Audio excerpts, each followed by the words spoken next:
जरूरतमंदों की मदद करना सबसे बड़ा धर्म माना जाता है और इसको भी निभाने के कई अलग अलग तरीके होते हैं। राजधानी भोपाल में आर्य समाज मंदिर समिति ने एक दृष्टिबाधित माता पिता के सपने को साकार किया है।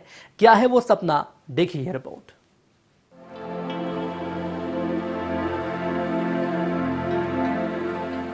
माता पिता की आंखें भले दुनिया ना देख सकें, लेकिन उन आंखों में भी अपने बच्चों के लिए सपने पलते हैं।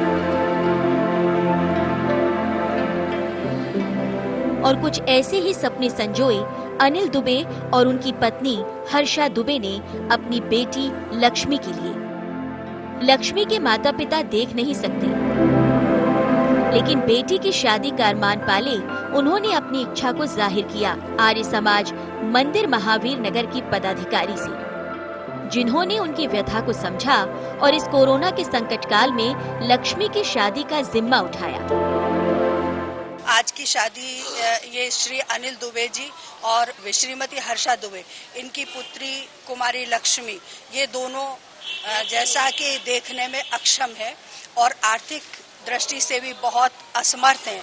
इन्होंने मुझसे निवेदन किया कि हमारी पुत्री का हम विवाह करना चाहते हैं, हाथ पीला करना चाहते हैं, लेकिन हमारा सामर्थ्य इस तरह का नहीं है।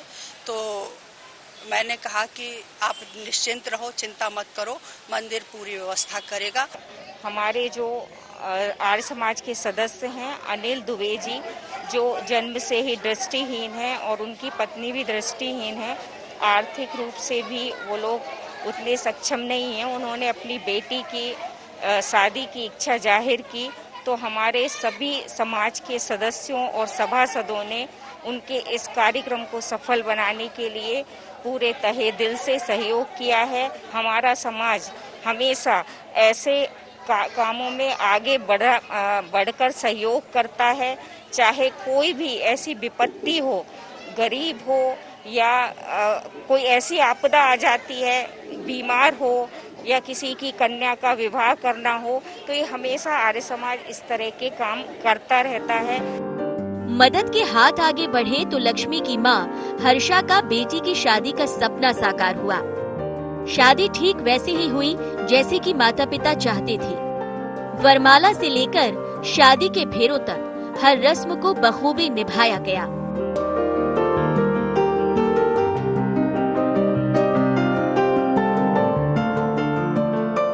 हर्षा दुबे कहती हैं कि हमने आर्य समाज से बेटी की शादी करने की बात कही थी, उन्होंने पूरा सहयोग किया। इस पूरे कार्य के लिए मैं आर्य समाज मंदिर समिति को धन्यवाद देती हूँ। बहुत अच्छा लग रहा है। आर्य समाज वालों ने हमारे सब दिन ही शुरू से मदद करते आए हैं। हम आर्य समाज से बोले थे कि हमारी बेटी की शादी करना है, तो उन्होंने बोला आप लोगों से हमें कुछ नहीं चाहिए, बोले हम सब आपके सहयोग करेंगे, हम सब आपकी मदद करेंगे, आप टेंशन न लीजिए, हम हैं।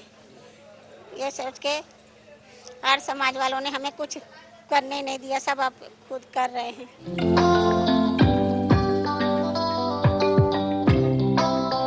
आशीर्वाद समारोह में शामिल हुई राजनीतिक शख्सियतों ने भी आर्य समाज मंदिर समिति और लक्ष्मी के हाथ पीले कराने वालों को धन्यवाद देते हुए इसे समाज सेवा बताया। मैं बहुत बधाई देता हूं उन सभी को जिन्होंने इस निर्धन ब्राह्मण परिवार के बच्ची को उसके हाथ पीले किए। एक बहुत बड़ी जिम्मेदारी पूरे समाज ने उस ब्राह्मण परिवार की जिम्मेदारी अपने हाथ में ली है, यही समाज सेवा है। देश में बहुत प्राचीन काल से ही इस प्रकार के कन्यादान और निर्धन व्यक्तियों की कन्याओं का विवाह कराकर पुण्य प्राप्त करने की परंपरा लंबे समय से रही है। और जो लोग इस प्रकार असहाय होते हैं, निर्धन होते हैं, उनकी सहायता करने की प्रवृत्ति भी समाज में बहुत लंबे समय से चली आ रही है। इसको पुण्य से जोड़ा है ताकि दान की प्रवृत्ति और लोगों की सहायता करने की प्रवृत्ति सदैव समाज में बनी रहे। ये भारतीय समाज की विशेषता है। विशेष तौर से सनातन और वैदिक धर्म के जो लोग हैं वो इस प्रकार के पुण्य प्राप्त करते रहते हैं। महावीर नगर के आर्य समाज मंदिर में हुई निर्धन और दृष्टि बाधित दंपत्ति की बेटी की शादी से समाज को जरूरतमंदों की मदद की सीख मिलती है। अगर इस सोच को आगे बढ़ाया जाता है तो बेशक समाज में निचले तबके के लोगों को खासी राहत मिल सकती है। भोपाल से IND 24 के लिए कैमरामैन नागेंद्र मंडलोई के साथ दुष्यंत पाराशर की रिपोर्ट।